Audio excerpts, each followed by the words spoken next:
like, I know what it feels like to be doing something I don't want to do. Some people call that work, and we're lucky we like our work mostly, but there are things I don't want to do that I do, and I know what it feels like to be doing things I do want to do. When I was on this drug, it was like neither. Like, I didn't feel anything. Mm. It was it made me feel very sympathetic to the people who suffer from um, chemical imbalances in the Yeah. brain, and mostly it is chemical imbalances. I know. I think it was Mike Wallace was suffered for a long time from this, and also maybe it was Dick Cavett, somebody like that, who said, I was in therapy for years and years and years, and then they gave me this drug, and I was all better. And it Mm. was never anything that they were going to fix in therapy. It was just the chemical. They just poured something in the test tube, and suddenly it was all good. Hmm. Because some of it is just chemical. Yeah, I don't think they think it's a chemical imbalance anymore. Because I think they've measured like serotonin and dopamine levels. There's so many factors. There's so many factors into why someone would be depressed. Yeah, Some of it has to be genetic, just like mental illness. Some of yeah, it is absolutely absolutely. genetic. Some of it is life circumstances. I mean, if you have a shitty job and a shitty life and shitty friends and a shitty house and a shitty neighborhood, Yes. you probably feel like shit. I remember when Yeah. I had all that, Yeah. and I was depressed, Yeah.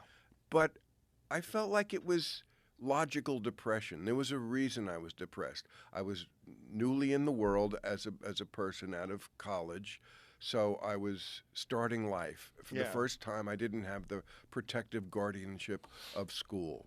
Right. Okay, so that's scary. And I was worried, am I going to be a failure in life? Here I am trying to be a Mm-hmm. comedian. Okay, that's a risky proposition. Not many people make it. I was embarrassed to even tell people, what do you do? Oh, I'm trying to be a comedian. Okay, haha, that's funny. Um, and I lived in a shitbox. And I didn't have any girlfriends, and I had no money, and Yeah. I was depressed for very good reason. No respect. I had nothing that makes people happy. When Right. I got more of those things, I got happier. That's normal, okay? That's different than the person who has lots of great things. I mean, you read about this Right. all the time among the show business community. And Mm-hmm. people, I'm sure, all the time say that, why is this guy depressed? He must be on top of the world. Right. And, you know, and no, he had to quit the tour because of mental health issues. He was depressed. People are lining up to see him in fucking arenas, and he's Yeah. depressed. And it's, yeah, because that doesn't solve the problem when it's a chemical problem. Yeah, and I think also for some people, they worship this idea of success as being the thing that's going to get them out of it, that's going to make them happy. And then they get success, and then they get accustomed to that success, and they're still not happy. And then they get Right. really depressed, like, oh my God, I'm at the top, and it sucks. Right. I mean, if that still doesn't fill the hole in your heart, Right. then where do you go? You got nothing else.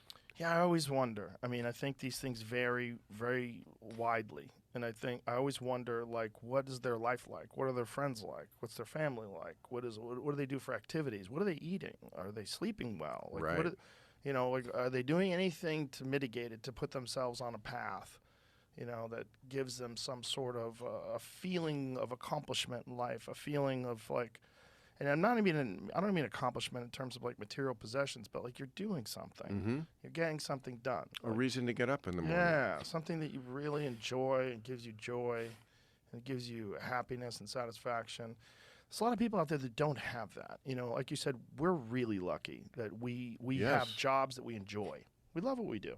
We have like, Love it. I mean, there's a reason why when someone says to you, "Oh, you're going to be a stand-up comedian," good fucking luck, because most people don't make it. No, they don't. Most. I mean, do you Well, remember the people you did open mic with? How many of exact- them are still around? I remember everybody I was in the clubs with. It was hundreds of guys, Yeah. mostly guys, some women, but I mean, back in 1980, yeah, and yes, you could name them all. Or, like I always like to point out to people when they get into these discussions about the strike and show business and what kind of business this is and is it different than other businesses.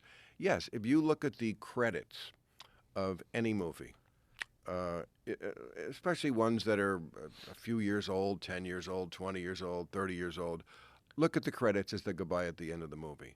Outside of the 2 or 3 stars of the movie, you'll see a list of 20 or 30 people who were in that movie. All of them thought they were going to be stars. They all had parts. Not the biggest parts in the movies, but parts. And you look at that list and you do not recognize one of those names. Yeah. They all wanted to be something that this movie that they were in was going to take them to the next level, and it did not. Yeah. It did not. That's just show business. I was watching an interview. Well, it wasn't really an interview. It was like they caught her at the airport with Bridget Fonda. Well, she just dropped out of show business, and they caught her like walking, and they said, "Do you think you'll ever do a movie again? You were in so many iconic movies, like Single White Female and this and that, naming these movies." She's like, "No way." She's like, "Nope. I like being a civilian now. Yeah. It's too much fun. That's Bye. different. See ya." That's different. She had a big career. Yeah. And she just, had enough of it. Yeah. And, yeah, that's okay. I mean, first of all, show business, especially acting, very tough on females as they age. Sure. We just know that. Yeah. I mean, you have to be iconic to be working in your 60s like Meryl Streep. Right. Because, especially if you're the leading lady, I mean, they have no problem pairing a 60-year-old guy with a 35-year-old woman. Right. That's just the way it is in movies, or at least it has been. So as you get into those upper ages, those parts are not going to be there. And look, that's partly what the audience wants. I mean, you can hate the studios for doing that, but studios are always just reflecting what the audience wants, including the women in the audience. Yeah.